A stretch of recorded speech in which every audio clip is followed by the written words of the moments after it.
states are enacting legislation that will affect the way coins are bought and sold. Some of these new laws will be very restrictive and may actually hurt the industry. Some dealers are stepping out and trying to take control to affect this legislation to help the coin hobby so it ends up with laws that will not affect and hurt the way coins trade.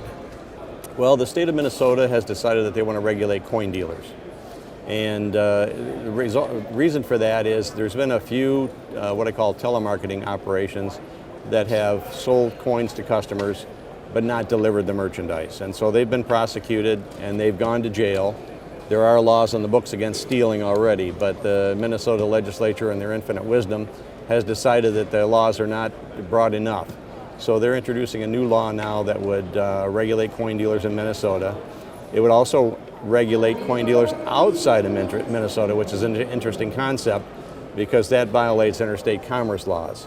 So what's happening there is the coin dealers in Minnesota are standing up against this law, saying it's unfair, it's going to put a lot of them out of business, there's bonding requirements involved, background checks, and those things in and of themselves are good for the consumer, but at the same time they're going to put a lot of small businesses out of business because they can't afford the costs associated with that.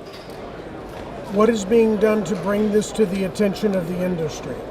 Well, we've notified as many different organizations, the P&G, Professional Numismatist Guild, Industry Council for Tangible Assets, large corporations around the country that are doing business in Minnesota, because essentially they would have to register with the Commerce Department in Minnesota.